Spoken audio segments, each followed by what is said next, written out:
What's up, growers, and welcome back to the channel. If you're anything like me, you've probably spent the last few weeks staring at seed catalogs like they're late-night pizza menus, just dreaming of spring.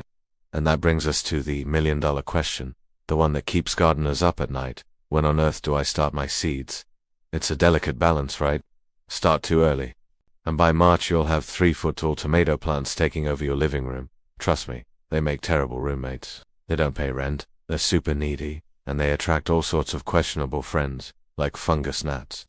But if you start too late, you'll be that person peeking over the fence, watching your neighbors harvest baskets of juicy peppers while your plants are still basically toddlers. It's a painful sight. So, what's the secret?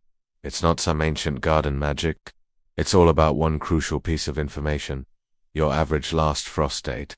This is the magical day when, on average, the universe decides it's finally done trying to freeze your precious plant babies to death. It's the official start of the safe growing season outdoors. Finding this date is super easy. Just head over to Google and type in your zip code followed by average last frost date. Once you have that date, we just do a little bit of garden math, the only kind of math that actually results in delicious salsa. You simply count backward from your last frost date. Let's break it down. For most of your summer heavy hitters, your classic garden staples like tomatoes, basil, and marigolds, you want to start them indoors about 6 to 8 weeks before that last frost date. So, if your last frost is May 15th, you'll be sowing those seeds around the end of March or the beginning of April. This gives them just enough time to grow into strong, sturdy little seedlings ready for transplanting, but not so much time that they become leggy, tangled monsters. Now, your location plays a huge role here. If you're gardening in a warmer climate like Texas, Southern California, or Florida, your last frost date might have already passed, or it's right around the corner in late February or early March. If that's you, you should have gotten those seeds started back in January or early February. But don't panic if you haven't. You can still catch up, you just need to get moving. On the other hand, if you're up in the chilly Northeast, the Midwest, or the Pacific Northwest, where spring is just a suggestion until May, you've got plenty of time. Your last frost date might be in late May or even early June. For you, starting seeds in late March or April is perfect. Don't get tempted by a random warm day in February. Winter is tricky and loves a good plot twist. Stick to the calendar. Let's talk about the divas of the seed world: peppers and eggplants. These guys are notorious for being slowpokes. They take their sweet time germinating and growing. They like it extra warm and they just move at their own pace. For these, you'll want to give them a head start.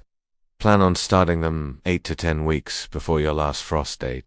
That extra couple of weeks makes a huge difference and ensures you'll have robust plants ready to produce as soon as the summer heat kicks in. Trust me, you don't want to rush the divas.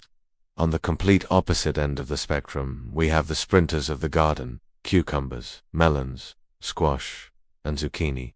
These things grow so fast, they'll practically try to trip you in the hallway. They are not fans of being cooped up indoors. Their roots are very sensitive, and they really dislike being transplanted. For this group, you have two options.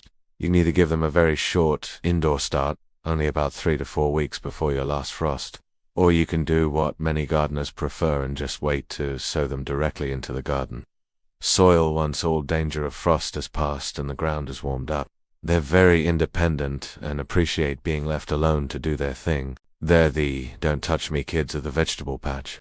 So, to recap the master plan: first, find your average last frost date.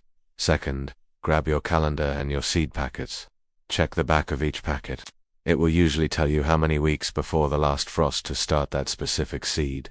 Then, just count backward and mark your seed starting days. It's that simple. And hey, if you get a little overexcited and start everything a bit too early, don't worry, we have all been there. If you have to move your dining room table to make room for a burgeoning jungle of seedlings under grow lights, just embrace it. It's not clutter, it's ambience. It's a sign of a passionate gardener. I hope this helps you get your timing just right this year for your best garden ever. Let me know in the comments below what you're most excited to grow this season. Thanks for watching. Don't forget to like and subscribe for more garden tips. And as always, happy growing.